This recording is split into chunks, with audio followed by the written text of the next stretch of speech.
guys, so since nakabili tayo ng ref ngayon, so eto, bago natin saksak, kanina pa, sabi ng dealer ay nang nag-deliver or Robinson ay kailangan natin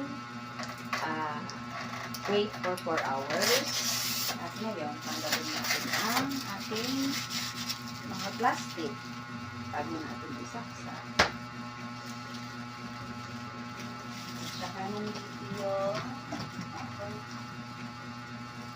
sorry guys.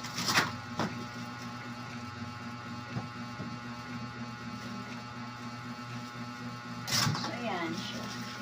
So, tanggalin natin lahat. Ito yung mga nakadikit na plastic. So, may freebie siyang egg tray lang. So, yun lang ang pinaka-sinag-save siya. So, ayan guys.